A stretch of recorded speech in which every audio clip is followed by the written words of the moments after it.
বক্তব্য আপনাদের শোনালাম। ছাত্রছাত্রীদের পাশে রয়েছে রিপাবলিক বাংলা। যে কোনো দুর্নীতির বিরুদ্ধে আমরা ছিলাম, আমরা আছি, আমরা থাকবো।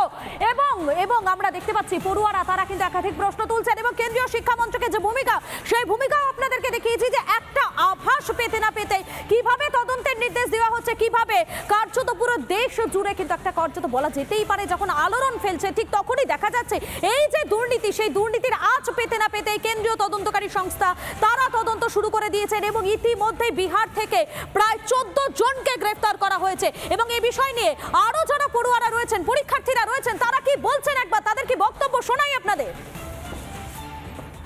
তো নিট মানে ডাক্তারির এন্ট্রান্স নিট ইউজি পরীক্ষায় যখন পেপার লিক এবং সেই সংক্রান্ত যে ডিসক্রিপেন্সিসগুলো হয়েছে এটা যখন আমরা জানতে পারি, তখন শুরু থেকেই আমরা উদ্বিগ্ন অবস্থায় ছিলাম যে কী হতে পারে।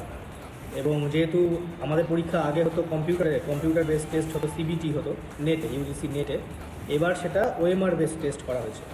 তো ওএমআরের ক্ষেত্রে যেহেতু আমরা দেখেছি যে অনেক ক্ষেত্রেই ওই প্রশ্ন লিক হয়ে যাওয়া বা সঠিক মূল্যায়ন না হওয়ার একটা ব্যবস্থা থাকে, তো একটা চিন্তা ছিলই। তো আমরা যখন হলে যাই তখন ব্যবস্থাপনা ঠিক আপ টু দ্য মার্ক বলা যায় না। তো এক্ষেত্রে কিন্তু কোনো স্টুডেন্ট কপি ছিল না, তো একটু সন্দেহ হয়েছিল।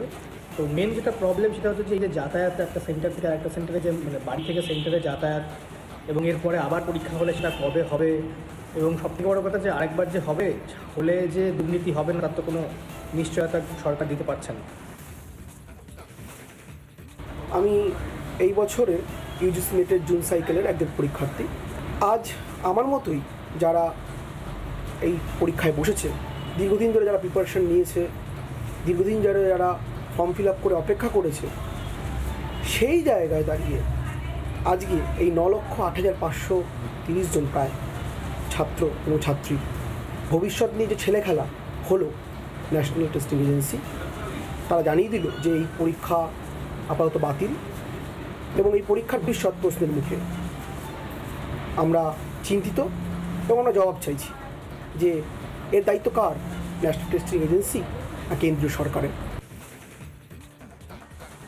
নেট পরীক্ষার্থীরা কি বলছেন, তাদের কি বক্তব্য, সেই বক্তব্য আপনাদের শোনালাম। আর এবারে আপনাদের শোনাবো চিকিৎসক ইন্দ্রনীল খা, তিনি কি বলছেন তার কি বক্তব্য, শুনুন একবার। 2 মাস ব্যাপী সাধারণ নির্বাচন চলছিল, সেই সময় মডেল কোড অফ কন্ডাক্ট ছিল, যার জন্য আমাদের কেন্দ্রের সরকার থাকলো সেটা কেয়ারটেকার সরকার ছিল। এবং সেই সময় এই এনটিএ পরীক্ষা নিয়েছে, কারণ পরীক্ষার সময় হয়েছে, পরীক্ষা নিয়ে হচ্ছে। কিন্তু দুর্ভাগ্য যে এখনও কিছু কিছু জায়গা, কিছু কিছু স্থানে আমরা অভিযোগের তীর পেয়েছি। এবার যখন সরকার এসছে, যখন অভিযোগ সামনে এসছে যে এই সময় কিছু অভিযোগ এসছে, তো সেইগুলোতে তদন্ত হচ্ছে। এবং বিহারে যেখানে একটা এক্সাম সেন্টারে কিছু অভিযোগ এসছে, যেখানে এই তেজস্বী যাদব ছিলেন, তারও একজন পার্সোনাল সেক্রেটারির একজন সঙ্গী, তাকেও এখন পাকড়াও করা হয়েছে, কারণ দেখা গেছে যে তার সঙ্গে এই দুর্নীতির একটা চক্র চলছে।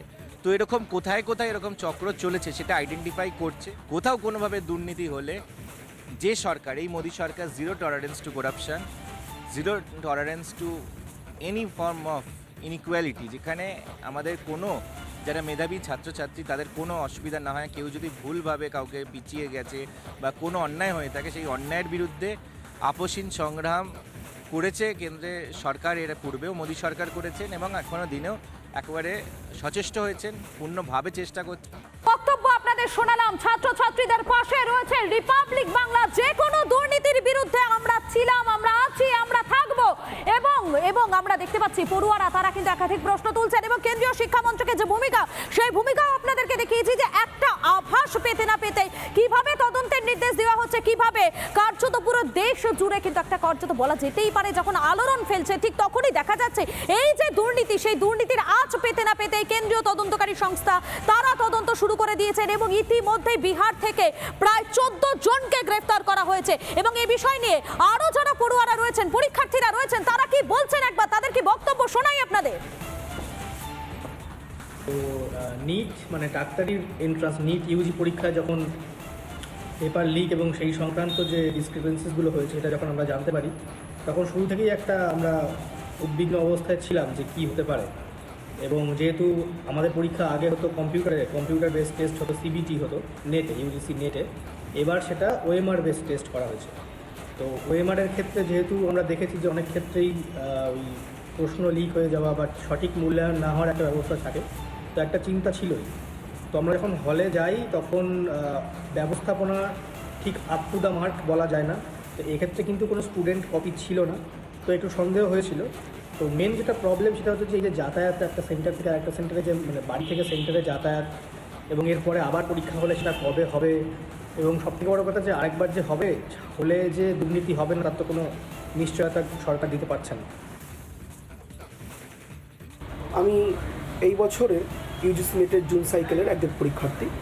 আজ আমার মতোই যারা এই পরীক্ষায় বসেছে, দীর্ঘদিন ধরে যারা প্রিপারেশন নিয়েছে, দীর্ঘদিন ধরে যারা ফর্ম ফিল আপ করে অপেক্ষা করেছে, সেই জায়গায় দাঁড়িয়ে আজকে এই 9,08,530 জন প্রায় ছাত্র এবং ছাত্রী ভবিষ্যৎ নিয়ে যে ছেলে খেলা হলো, ন্যাশনাল টেস্টিং এজেন্সি তারা জানিয়ে দিল যে এই পরীক্ষা আপাতত বাতিল, এবং এই পরীক্ষার বিশদ প্রশ্নের মুখে আমরা চিন্তিত এবং আমরা জবাব চাইছি যে এর দায়িত্ব কার, ন্যাশনাল টেস্টিং এজেন্সি না কেন্দ্রীয় সরকারের।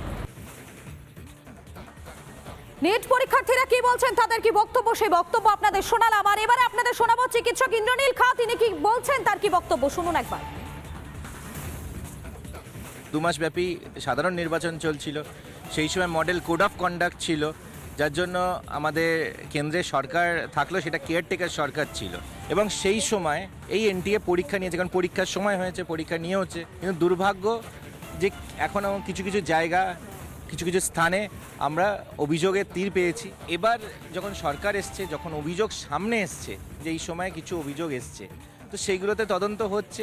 এবং বিহারে যেখানে একটা এক্সাম সেন্টারে কিছু অভিযোগ এসছে, যেখানে এই তেজস্বী যাদব ছিলেন, তারও একজন পার্সোনাল সেক্রেটারির একজন সঙ্গী, তাকেও এখন পাকড়াও করা হয়েছে, কারণ দেখা গেছে যে তার সঙ্গে এই দুর্নীতির একটা চক্র চলছে।